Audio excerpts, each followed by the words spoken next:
I'm Alderman James Cappleman, 46th Ward. So glad that many of you are here. I want to give a special thanks to Lisa Morrison-Butler. She is our Department of Family Support Services Commissioner. I want to say a few things about this subject. First and foremost, the subject of homelessness and its causes are extremely complex. And so are the solutions. And tonight, our commissioner is going to provide some discussion, an overview, so you'll have to get a sense of what we're doing now, what some of the challenges are, and what we're doing to work through some of those challenges. But I want to say something about our commissioner. Our commissioner gets complexity. And she gets it that complex issues that require complex solutions have to be done in stages, and they have to be done building on successes. She also gets it that solutions must involve key stakeholders, including those people who are experiencing homelessness. She gets it from me and my other colleagues, that she must do more with fewer dollars and fewer resources. So she's jumping through many hoops. Our commissioner can be brutally honest, and while even the two of us may have occasional disagreement, she remains committed to working with me, to my 49 other colleagues, to the mayor, to her staff, to other city departments, and to others who are also focused on this subject of homelessness, because I know our commissioner to be someone who wants to get the job done, and she has many people holding her feet to the fire. But this is a task that does not just belong to our commissioner. It does not just belong to the alderman and city council and the mayor's office. This is a task that belongs to all of us, and so we can talk a little bit more about how we can all participate in this. Now, there's a couple of rules for tonight. Any discussion about homelessness is going to be controversial. It's true here in Uptown, in Chicago, and all major cities across this country. It's controversial because people on all sides of the spectrum are absolutely sure they have the solution to homelessness.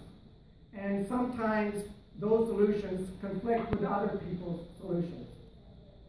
The Reverend Dr. Martin Luther King used 6 principles of nonviolence to promote change. Mahatma Gandhi and Jane Addams also incorporated some of these principles. And as we work together to create more effective solutions, I have found these principles can help us to become more focused. And I want to just talk very quickly on 3 of those principles. 1, creating change uses nonviolence, and it seeks to win friendship and understanding. It's a pretty difficult task. It seeks to defeat injustice, not people, and it chooses love instead of hate.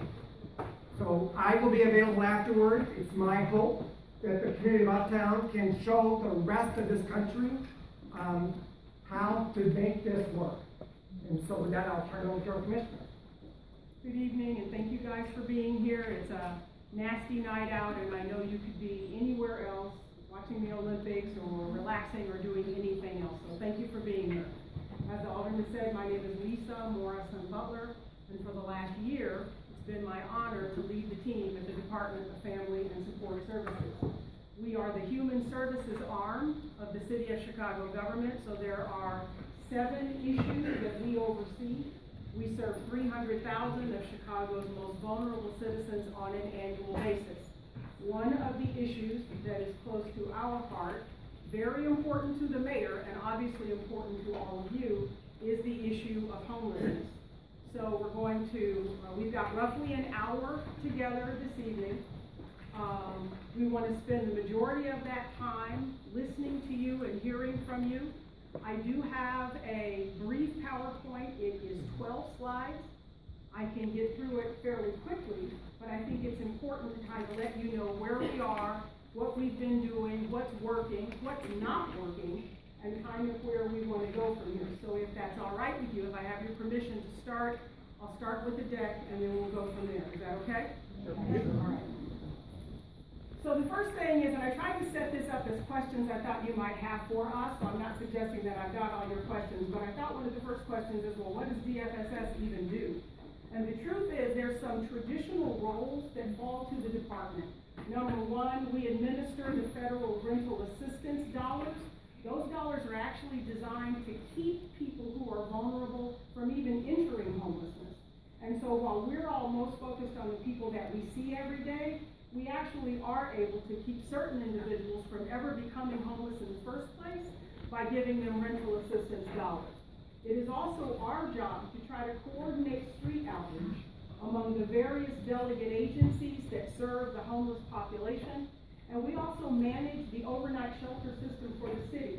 Now, this may not be very sexy, but the truth of the matter is that on any given night, 95% of our shelters are at capacity. So maintaining this basic fabric of the city's homeless system is a really important job that falls to DFSS. The current system, though, as it relates to homelessness, is very fragmented, and it's one of the reasons why it's harder for us to make the progress we would like to make. On the far left side, there are certain events that trigger homelessness. And the truth is, most of those events and the data that comes out of them are things that DFSS does not own, and the city doesn't even necessarily own that data. So, for example, foster children aging out. If a kid's been in foster care, that foster family gets checks that help offset that kid's care until he turns 18. Right now, when the kid turns 18, it's not like anyone communicates with the city of Chicago in advance. This is an Illinois state program. So no one comes to DFSS and says, hey, there's 10,000 kids that are going to age out of foster care. Why don't you all get in touch with them and see if they're stable? So right now, sometimes when foster families no longer get those checks, they just put those kids out. And we don't see that until it happens. People that are the victims of domestic violence, we often don't recognize who they are until something goes wrong. There are men and women who have served our country, who get discharged from the military and find themselves with challenges that suddenly then end up homeless. People that get released from prison, folks that merely get evicted. So there are all of these things that trigger homelessness. These things are very diverse, and the data and the action is not owned by the city. The reason it makes that interesting is because essentially what happens is we don't see you until you're homeless. That's unfortunate. So we're not able to necessarily defer people as much as we would like. So on its face, it is an inefficient system. So then we see you where all of us know that we're engaging people. We see homeless people on buses and trains. We see them in the library during the day. We see them in parks. We see them under the viaducts. And so we're not seeing them until they're homeless. And that's then when we start to engage them. At that point then, we try to channel them into the existing service network, if you will. So there's outreach services, there's shelters. We're trying to figure out how many of these folks might actually be students at CPS. There is a statistic that indicates that as many as 20,000 Chicago public school children are unstably housed. They may not be homeless, but they are couch surfing, they are doubled up, they are unstably housed. And then, obviously, what we want to try to do is to connect these people with the longer-term supports that they need to be successful. So the current system is fragmented and reactive. All of these arrows, these are the different government players that may touch or interact with the homelessness depending upon where they are. So those red arrows, those tend to be the state, the federal, the county players. The blue, those are just a portion of the city agencies that interact, and it depends on where you are. If a homeless person has done something that's breaking the law, that might result in a call to 911, and so that might be the police that engage. If a homeless person has set up camp on Park District land, then it might be the Park District that comes out and engages. Obviously, CTA sees them on trains and on buses, and so there's a whole lot of city agencies that are engaging with these folks. Each one of these agencies has its own mission, its own goals, its own structure. And then once again, you just see it all the way through, and the goal still is to try to get these folks in homelessness. So the point now, what are we doing differently? So one of the things that happened earlier this year is the mayor launched an interagency task force on homelessness.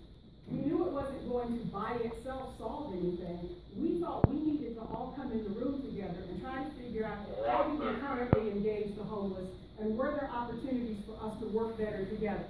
So that's a new thing that's happening. It brings all of those city agencies first. The truth is, I've not yet begun to engage the county and the state and the Fed because there is work to do just underneath the city umbrella to get our own house in order and make sure that we understand how we're currently engaging homeless folks and try to see outside of our silos. So what are we doing that's new and different? So in addition to our traditional role of prevention, outreach, and shelter management, we are trying some new things this year. And I gotta be honest with you, a number of these new initiatives are because of all of DFSS, as I said, we have 7 issues. Domestic violence, youth services, there's lots of things we do.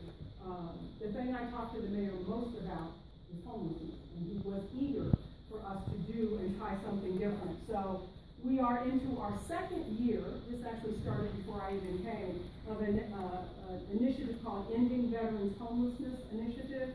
Chicago was one of 25 markets around the country that answered President Obama's call to try to end homelessness among veterans.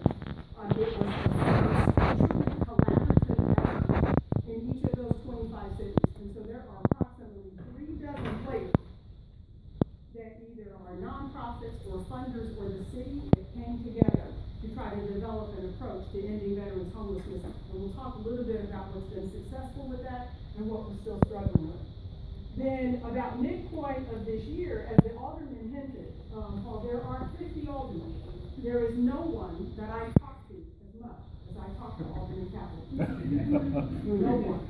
Alderman Cappleman has my personal cell phone number and I have his, and at least twice a month he is calling me. So this is we have not been able to solve this either for the residents or for the homeless people that are up here, but it is not for lack of attention, and it is not for lack of trying, and I do think that we are making some progress, and we'll talk about that.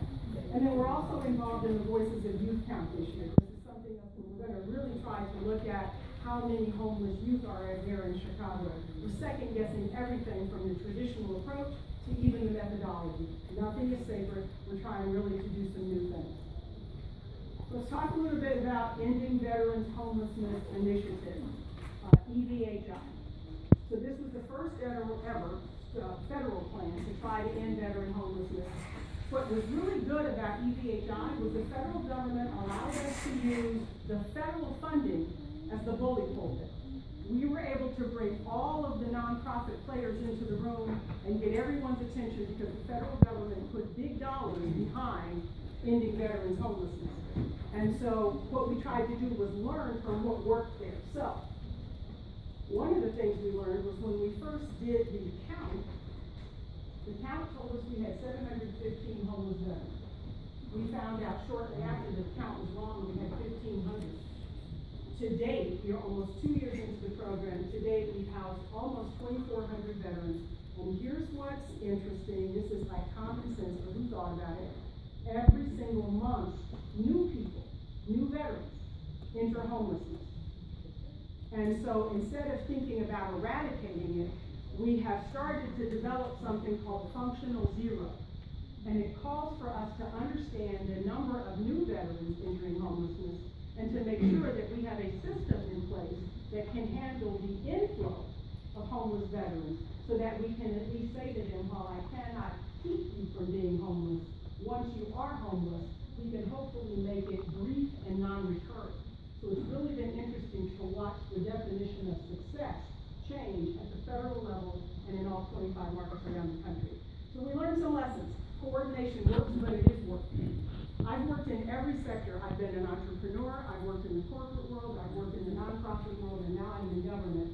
And I will tell you that in government, especially at the city government right now, our teams are very lean and mean. And we are that way because that is where things are going. People want us to be smaller than we were before. But oh, by the way, whose job is it then to herd the cats? And that's what this collaboration has felt like. 30 different organizations, all of whom have their own databases and their own culture and their own vision. And somebody has to oversee all of that and move it in the same direction. So we are learning that while collaboration works, it's really hard. And we've had to definitely change some of our structure in order to be the key player on veterans. And then we had that unique supply of resources that I talked about. Next. So what did we learn? A couple things we learned from veterans. Number one, we have a standardized assessment tool. So of those 30 players that I mentioned, those 30 nonprofits, all of whom were doing something for veterans, everybody used to have their own intake and assessment processing tool. So we now have one standardized assessment tool that we can use so that it allows us to kind of see into each other's house. And based on that, we've come up with one list. We know our homeless veterans by name. They are not just an aggravation to us. They are not just someone that we pass on the street and are uncomfortable by seeing them there. We know their name, and we know all about them. We know what services they may qualify for. We know what kinds of support they need and are willing to accept. And that's been a really big deal for us. On the back end, we were able on veterans to create a housing pipeline that allows us to bring housing units plus services. The other thing we've learned about our veterans is a lot of times a house alone is not enough. A lot of these folks are battling with enough other issues that they need permanent supports in order for them to be successful as neighbors. And so we have learned that the house by itself is not enough. You also have to be willing to fund the supports. And so we took those lessons and said, what could we do to try to address the chronic homeless situation? When we looked around the city, the homeless encampments under the viaducts here are not the only encampments in the city. They are the biggest.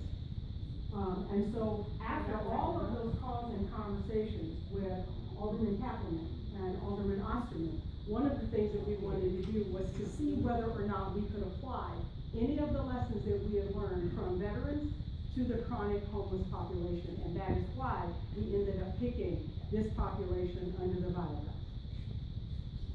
So, a little bit about who's included in the pilot. One of the things that was interesting is we found out, no real surprise, the male-female balance is not that off when you think about other homeless populations. So that was kind of something that looks familiar. There are an awful lot of folks participating in the chronic pilot that have significant health issues, physical as well as emotional health issues. And so that was something that was different than what we had seen with the veterans pilot. Also, just the length of time that people have been on the street was also very different. There is an individual who has been on the street for 12 years. So we saw folks that had been out there for a very long time. By definition, to be chronic, we want you to have been on the street either a year or to have had 3 instances of homelessness in the prior year. But clearly, we had no trouble in this case finding people who have been on the street for over a year. This population is also older than you might imagine. There are a significant number of people, 34 folks are over the age of 22, between 50 and 59. So this was also a slightly older population. And so one of the first things that we did on April 5th and 6th was to assess the 75 people that were then living under the viaduct. And it's important to talk about that 75. So when we first started this work in April, the city is on a fiscal year, it's a calendar year. When we did our budget planning last fall, we didn't have the chronic pilot on our radar screen. And so when Alderman Cappleman asked us to try to do this, we didn't have the dollars to pull this together. And as I mentioned, there were no federal funds for this. So this really required us to just kind of cobble dollars together from wherever we could. So we went back to the mayor's office, the alderman was helpful, trying to get us additional money, and we came up with some money, and we assessed those 75 people. And then, as you all know, that population has grown since we assessed them. So some of those new folks that are there are not in the pilot. And that's because we just didn't think we had this. We didn't have this thing on our radar screen when the year began. It is on my radar screen now as I get into my fiscal year planning for next year. Next. So, how do the various organizations work together? DFSS is the lead partner. The system coordinator is the Center for Housing and Health. They're the ones that's kind of making sure that all the cats are moving in the right direction. There are 6 outreach agencies, and there are housing providers. And just so, I mean, it's interesting, so the leadership team meets every week, and the systems integration team meets every 2 weeks. We now have, with that 75-person list, once again, we know those people by name. We spent a good amount of time understanding what those people's health conditions might be, what their stories were, what their needs were, and then we had to match them with the services that they qualified for. So some people might qualify for SSI. Everyone didn't. So it did take us some time to get everyone matched to the right funding stream that could then now support not only their housing, but the wraparound services that they need. A lot of people have been complaining. Nope, not yet, Laura. Not yet. So what progress has been made to date? So we assessed 75 people. 11 folks are inactive. So these are people that have just literally kind of disappeared. So one person, for instance, moved. Somebody else went into long-term assistance. So there are 11 people that are inactive. 21 people have so far been housed. That leaves 43 yet to be housed. So obviously, I didn't hit my goal. My original goal, which by the way, we had never hit in Chicago, but the original goal that we hoped to hit was to hit that federal benchmark. And the federal benchmark says from the time you assess a person until you get them in housing, you're shooting for 90 days. End of July was 90 days. I did not hit my goal. I know that. Everyone in this room knows that. Trust me, my boss knows that, and I am hearing that. Let's go on. Why can't it be fixed faster? So one of the things that was different about the chronic pilot than veterans, when we assessed veterans were all over the city, and they were willing to take housing wherever we found them. So the chronic pilot, these folks are under the viaducts on the north side, and like you, they would like to stay on the north side.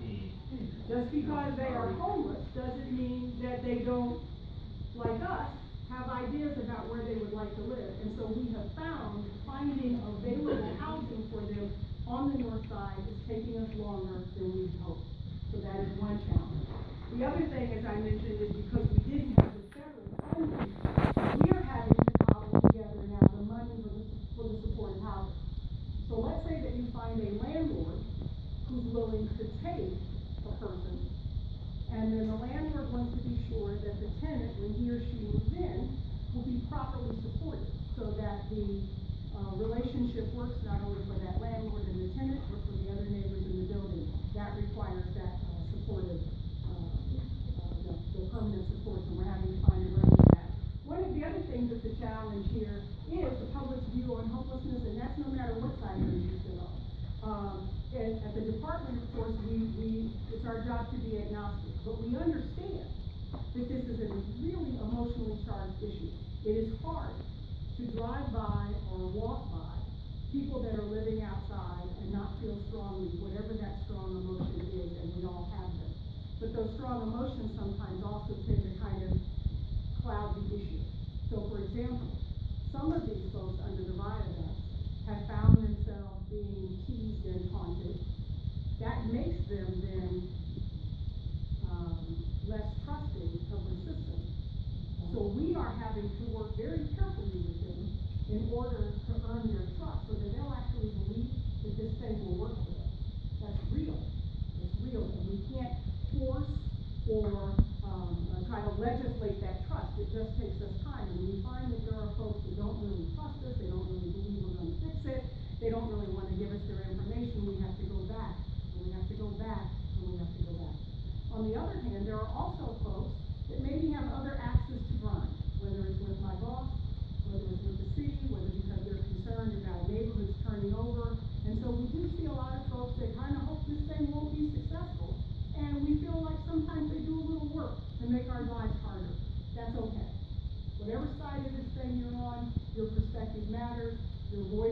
important to us.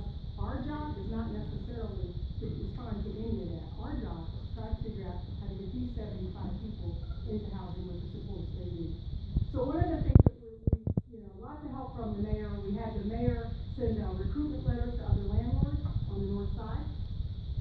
See if we can get some additional folks. We had the alderman meeting with SRO owners to see whether or not we can identify some additional bridge units. One of the things I would love to do, I haven't been able to do it yet, is a public campaign on homelessness. So a couple of things that are, homelessness is not illegal. It's not illegal.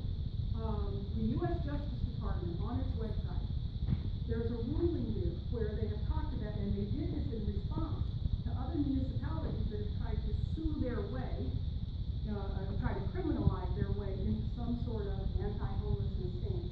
So the Justice Department on its website says, you don't have a place to sleep, then you have a right to sleep wherever you can. And so we all know that we want these 75 individuals and every homeless person to have a place to sleep. And we are working hard to find it. But until we do, we cannot criminalize them and ticket them just because they're homeless. Now, if they are breaking the law, then we can call 911. Because this is also not carte blanche for folks to just do what they want. But it is trying to strike that balance that is so challenging. Go ahead. When will these 75 people be housed? I think the only thing you care about is that it looks like it'll be November. It looks like it'll be November. By the time we get everyone, by the time we identify these units and get these folks into them, we think it will be November.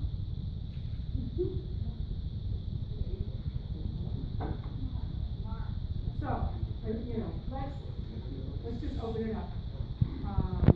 Yes, sir. I'm sorry, there's a hand coming up there, and then I'll come to you.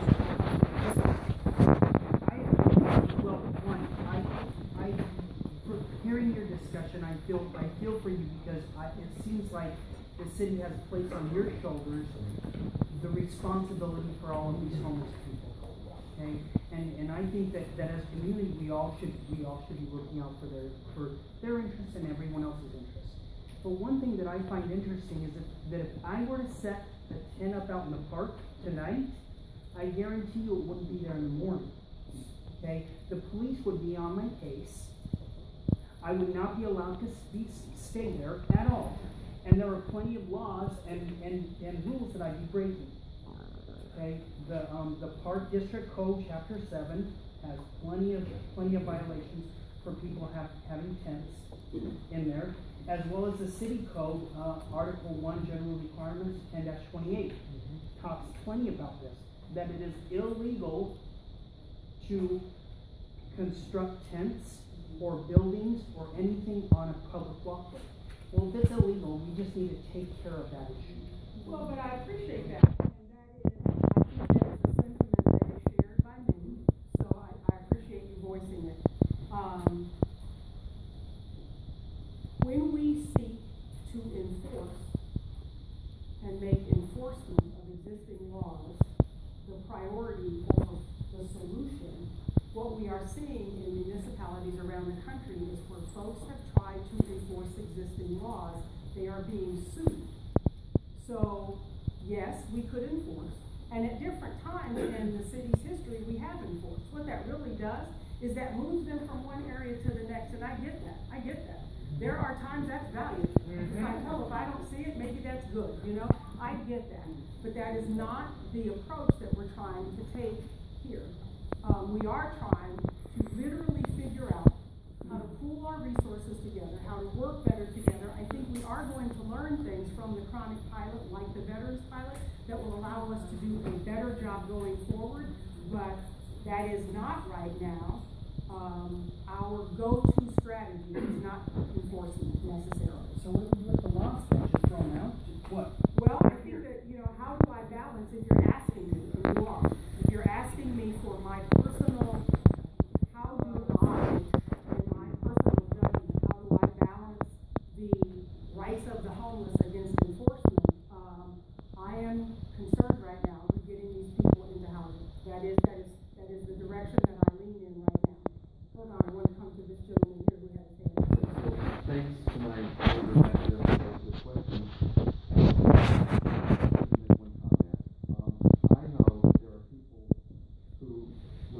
use those walkways and the bridges.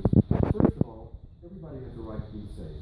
We all know that, and I don't think there's a person in this room that wouldn't say nobody wants any ill feelings toward anybody, and the homeless deserve everything they can get to be better and be safe.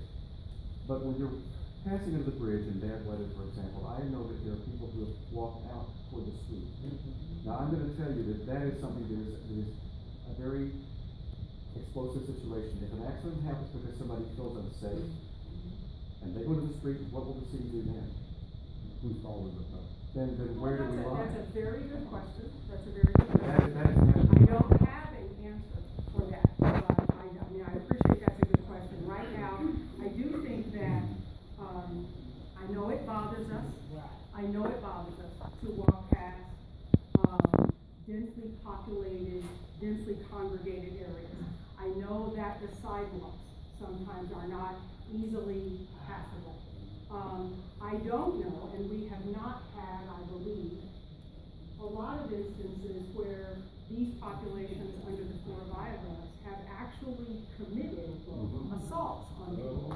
I do know that sometimes, clearly sometimes within the camp, there may be tension within from one individual living in a tent to another, but I don't believe that the city has actually had much of that.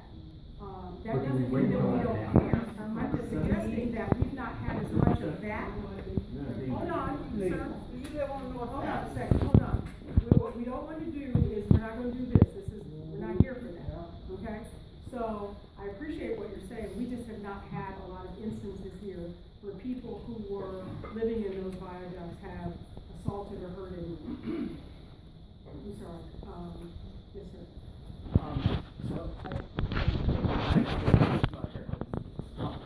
I appreciate it.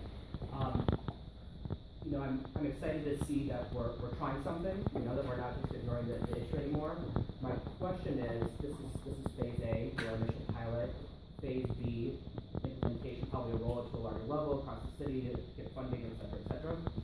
But my question really is, you know, I've been in Uptown for 15 years, homeowner for 6. I've never seen it like this, and I'm trying to understand what happens after these 75 are housed. Is that viaduct just going to be empty? Are we all just going to be free? No. Wow. Excuse me. Hold on. He asked me to question.